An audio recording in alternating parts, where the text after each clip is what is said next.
Look, I can't say anything about accents, so we're good. We're on the same level. I've been here for 2 years now. I'm terrible at the American accent. I can say bottle of water. That's about as far as I go. Thank you for being here in Houston.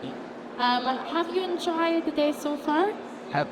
Yeah. Having a good time? Having a great time. It's been really fun. I've been here like just over 24 hours. I've been trying to run around and explore as much as I can. I went to the pit room yesterday for dinner. That was really good. Oh, nice. Definitely recommend. That was a good barbecue. I went to this bar. I don't know how to pronounce it. It's Houston backwards. It is really cool. They had all these like taxidermy animals, like 3 levels, and it's really crazy. We definitely recommend. Did they have any of the rabbits with the horns? Yes. Yeah, buddy. And an ostrich. They had like a full-on ostrich. It was kind of crazy. But we definitely recommend. But yeah, been having fun so far. Had my first catfish yesterday. Oh, wow. What do you think? Bone in or bone out? There was no bones. It was just like a nice fried catfish. I really enjoyed it. Do we need to tell the catfish story? You should probably tell us. Okay, I want to hear it. All right, catfish. Show of hands, who has eaten a catfish before? Who's eaten a catfish here? All right, so if you can't tell, I'm from Alabama, right? And so we all did the Wimpy Kid movies, and Rob was filming Three Stooges in Atlanta. It's the closest he's ever come to Alabama. So I'm like, dude, y'all got to come over to the house. He shows up with his dad. My dad was like, let's cook on some catfish. So we go to the little grocery store. Dad orders 5 whole catfish to smoke them. His dad thinks we're getting like the Wales catfish that are like the size of this couch. His eyes got that big around because he thought we were about to eat things big enough to eat small children in a wheelbarrow. Very confused as how we're going to get it from the thing to the car. His first experience with catfishing. Okay. We like coincidentally seen like those massive catfish like that day. So my dad thought we were basically getting like 5 foot long, like giant. They were going to eat all like of them. 5 of them. He was like, what the hell do they eat down here? He was very confused. Zach's still figuring that out. He's like, So we're starting with guys, my panels can be slightly chaotic. We're starting with catfish, and then let's get to the work, you guys. Are you ready? Let's talk about the work, you guys. The craft. Let's talk about the craft. Yeah. Now, you guys, you're doing conventions. You're talking about the characters that you played when you were very young. Does it feel, I don't know, strange, good to talk about these characters that you played when you were like young boys? Does it feel weird or? It's a lot of fun. It's kind of bizarre. Like, it's one of my favorite things actually about being friends with these guys is that we all did the same thing, but we all have like different memories of it. Yeah. So it'll be interesting because like sometimes we'll be doing something like this and Grayson will bring up something I completely forgot about, and then all of a sudden it'll be like flashes of different things.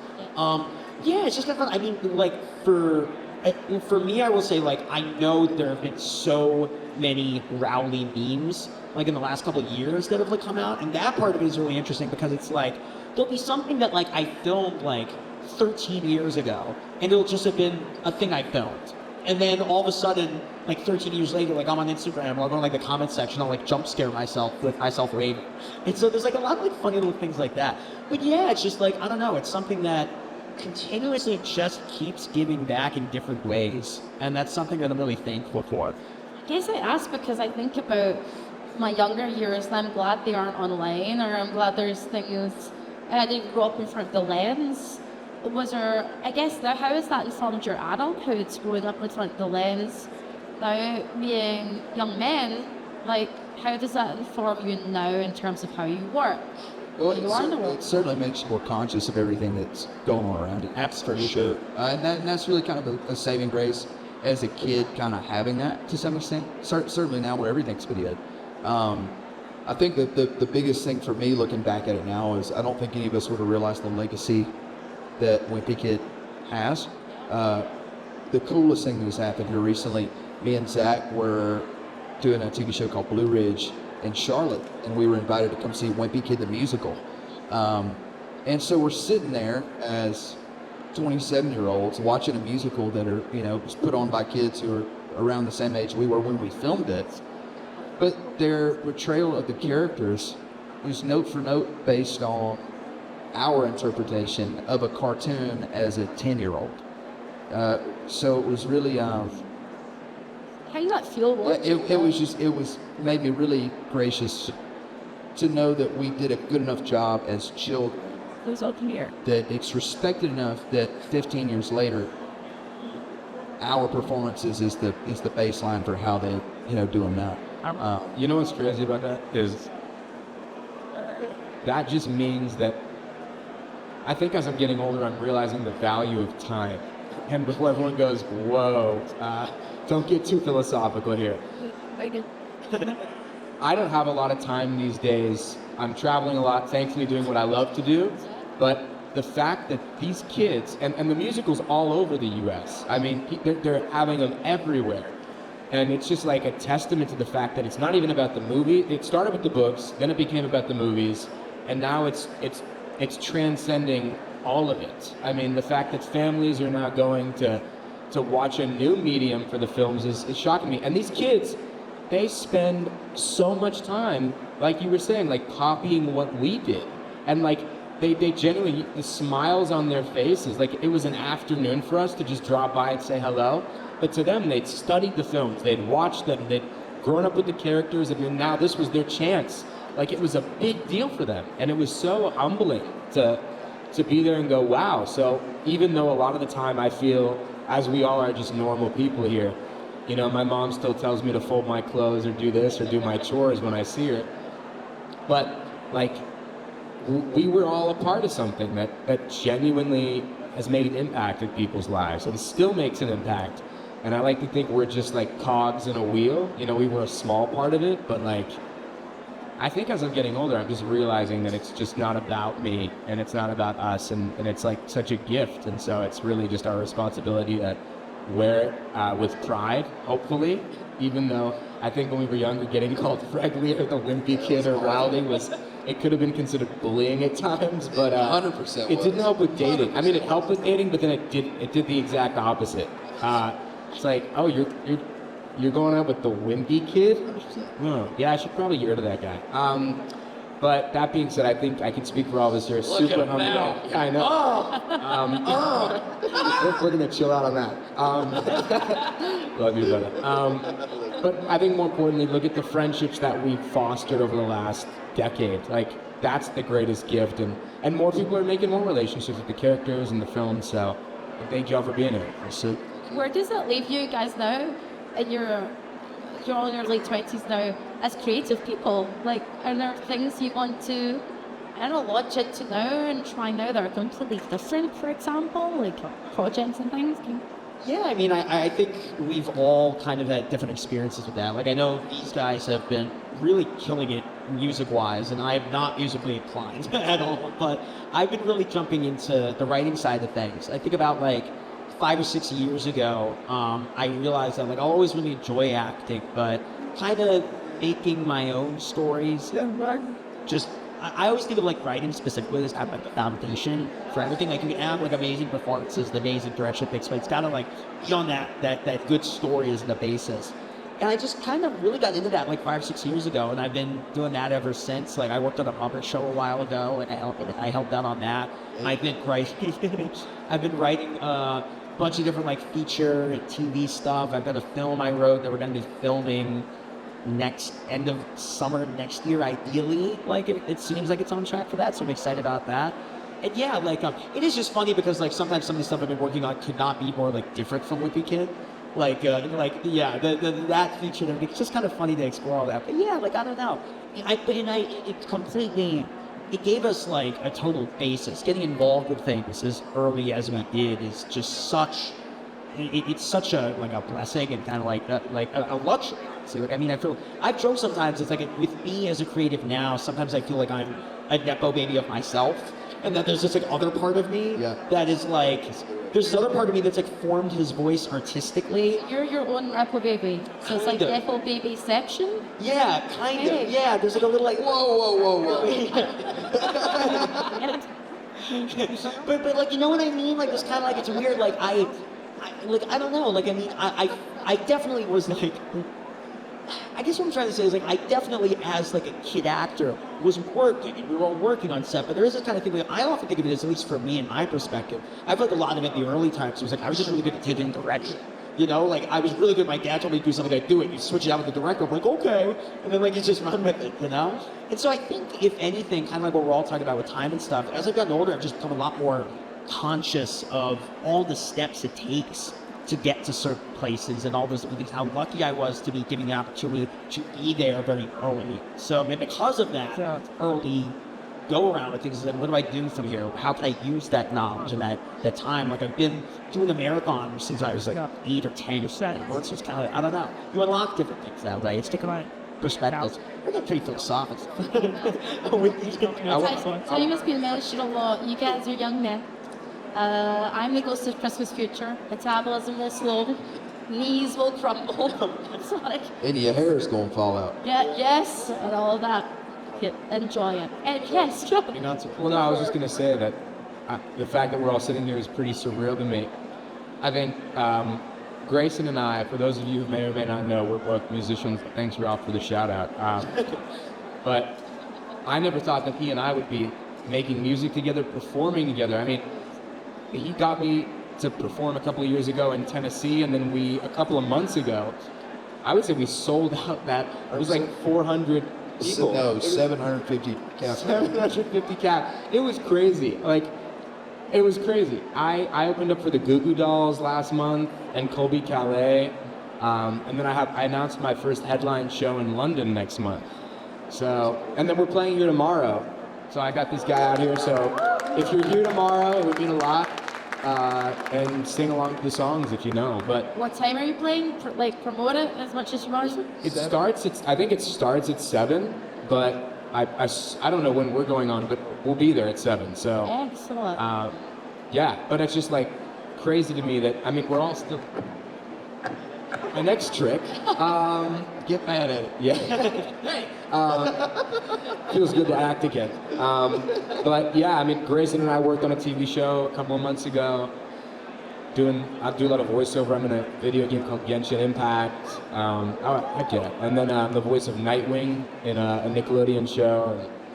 So yeah, pretty cool. I want to play him in the live action movie. So if James Gunn is in a costume here.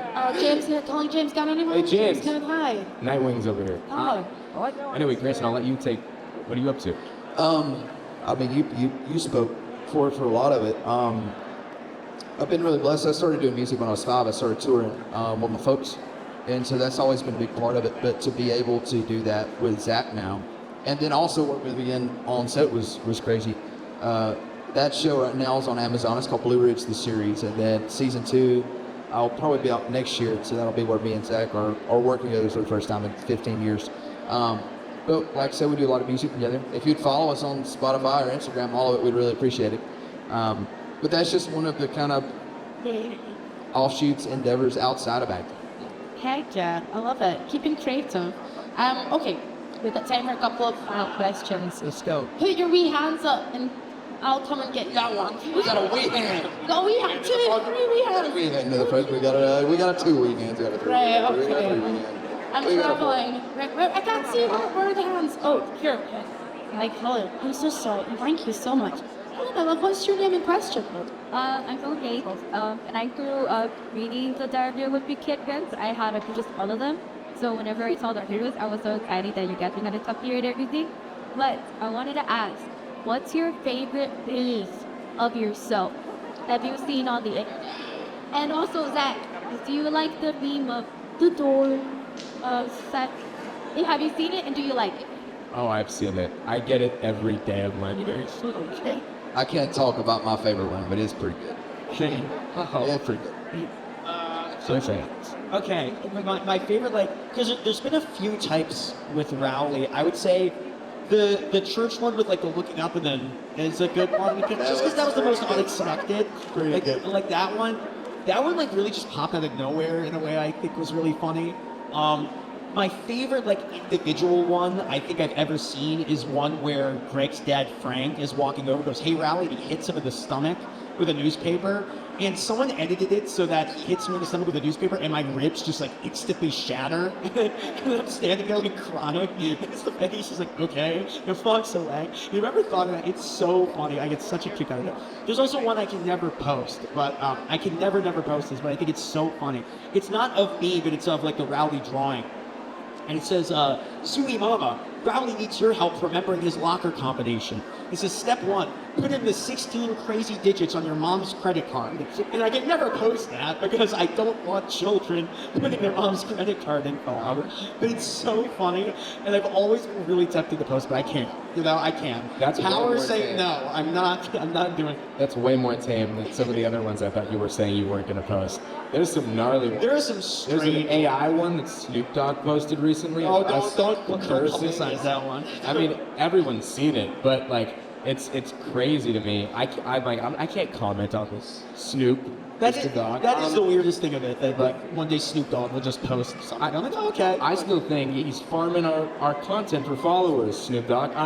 I was gonna say my favorite has to be, even though like you were saying, the DORE one, it's like new ones pop up every day.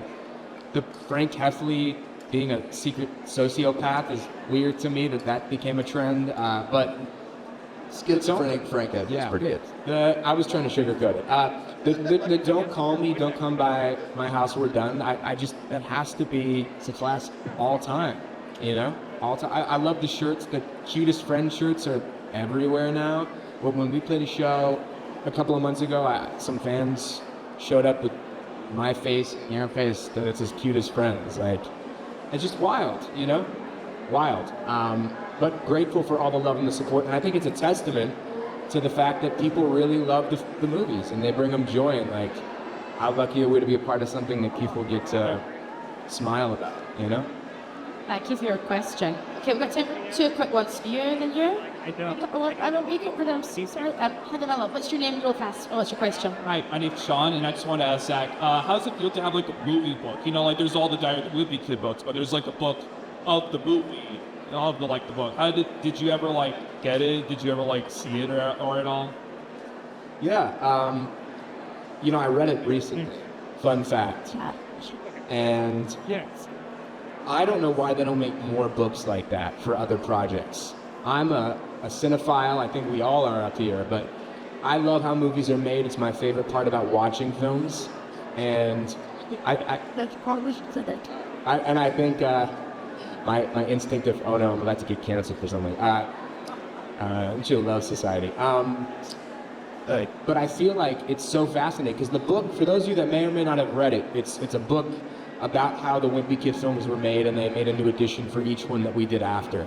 And it tells you about how you pick a costume, how the author Jeff Kinney initially came up with the book, wanted it to be a comic book, but it turns out that they published it for kids, not for adults, which is what he initially intended. And then like it talks about our audition process. At one point I drew a cartoon like before I even got the role, of me saying that my dream was to play this role, and there's a photo of that drawing. Talk about manifestation. Like, I didn't even have the role, and I said, I'm gonna be Greg Heffley, I wanna be Greg Heffley. And there's many stories about all of our experiences through that. So if you're curious about how it was cast, how the wardrobe is picked, how you turn cartoon drawings into live action people, because we all see the movie that's finished, but like you never get to see everything that happened before that. I think it's fascinating. So to answer your question, yes, I read it again recently, and I think it's so cool, especially if you love how movies are made and want to know more. Okay, we've got a question over here, and I'm going to try and make it to you as well. Okay, so what's your name, my love? My name is Jericho.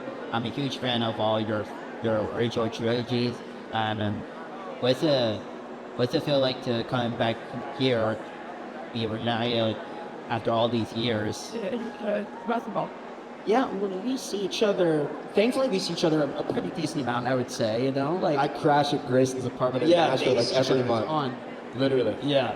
No, so thankfully we've been able to keep up a lot over the years, I would say. Like, I mean, well, when I was born and raised in Rhode Island, so there was definitely a big gap where I didn't really get to see them a ton. But I would say we see each other, what, like, at minimum 2 or 3 times a year. You guys see each other a Yeah, we lot, see each yeah. other a lot. Yeah, you, I feel like I get like 1 or 2 a year when then like a line. I gotta visit you guys in Nashville sometime. Me and Rob got really tight. Like he said, he's from Rhode Island, I'm from Alabama. We had Red Dead Redemption on the PS3 in like 2009.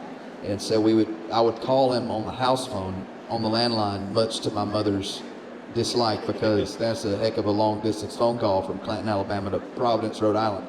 And we could get and play for like 3-4 years. So that's how me and Rob kept tight. Then me and Zach got really tight post-COVID. Thank you. Okay, last but not least, I made it.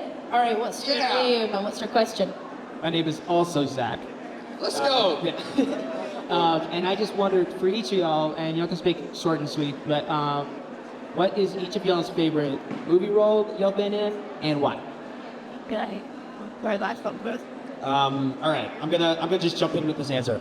I loved playing. I was in a Three Stooges movie, and I played young Curly, and that was just a really cool role because that was like, it was probably the most challenging role I've ever done because I was essentially, as like the young version of the character in the movie, I was emulating the adult actor playing Curly, who was emulating the original actor. And so I had to watch a ton of the original like Curly and Three Stooges shorts. And then I had to watch a lot of the adult actor who was currently playing him while filming was going on. And there was just all these like different physical routines I need to learn. It was absolutely the most work I had to do for a role at a given time. But I thought one of the coolest things about that was at the premiere of the movie, the grandson of the original Curly came up to me and said like he really dug my performance, and that like he thought his grandpa would be proud. That meant a lot because that was just like there's so much history behind that franchise and things. It was just, yeah, it was cool. It was a very good time. And I got to hit Larry David in the head with a croquet mallet. It's just kind of weird. Like that's one of those things like 15 years later, in terms of like how things change when you get older, like 50 years later, I'm like watching Curb Your Enthusiasm. I was like, oh, I hit that guy. Like, you know, it's kind of weird. But yeah, that's my answer. I've been very blessed to get to play all kinds of different mess, no different than these guys. One of the last roles I played was probably the one I was the proudest of, solely because of how difficult this shoot was. I got to do a movie with Tom Hanks called Greyhound. It's a World War II Navy movie. That thankfully we got nominated for an Oscar for, which is crazy. Not something I ever thought, even though growing up doing this would be something I'd get to be part of. It was the hardest shoot I'd ever done, hardest shoot that Hanks had ever done, which made me feel a whole lot better about it. But just the sheer physical demands of that shoot was something that I was really proud to get through it. And is one I can look back at with not a whole lot of notes. That's one of the things is, when you do this, certainly it's like watching game film, like Friday Night Football game, except everybody gets to see it, and so you're thinking through your head about, what was going on that day, and nobody's going to, I think that the difficult part about acting and doing stuff, and don't get me wrong, there's a whole lot harder jobs you can have in this life. But the fact of the matter is it's going to outlive you, and nobody's going to care if, you got broke up with that day, or you lost your granddad, or you had I think I had like 103-degree fever when we were doing the jelly bean sequence, or I had a stomach bug or something. Like, nobody's going to know that, nobody's going to care. And so being able to kind of set, difficult things aside and push through, that's probably one of the more difficult things about the job. But Greyhound specifically is what I'm really proud of. I'm obviously proud of Wimpy Kid, Talladega Nights, and the rest of them. But I'm proud of that because of how hard it is. This is going to sound like a curveball answer, but there's a few, but one that really comes to mind is, I don't know if anyone's in here seen it. I did a movie called American Pie for Netflix. Anyone seen it? Yeah, okay, so we basically remade the first movie, but it's 4 girls trying to secure their dates for prom. I'll leave it at that. And it was so fun to film that movie because we had it was scary because a lot of us have gone on to really have great careers and do incredible things. I'm really proud of that cast, but basically, usually you have a couple takes to do a scene. And on this project, for whatever reason, we're just a bunch of girls and guys in our early 20s filming romantic scenes. And then we'd get one take. And then they'd be like, great, we're done. And I think halfway through shooting, we were all like, this might be the worst movie that we have ever done in our careers. And so we just said, let's just have some fun. And it came out. I'm really proud of that movie. The work was great. The acting is actually ironically great. The message is great. I love how I'm saying that about American Pie. And I'm really proud of it. And also, I came from a background of being known as like the Wimpy Kid or like the good Shawn Mendes hipster sweet guy. And I still played the same role in that movie, but it was a risk for me. It was a risk going, I'm gonna do something that's for adults. And if you're above the age of 18 and curious, I would check that movie out because super fun movie. Thank you Yeah. for your question, my friends. Thank you. Thank you very much. You guys are here all weekend.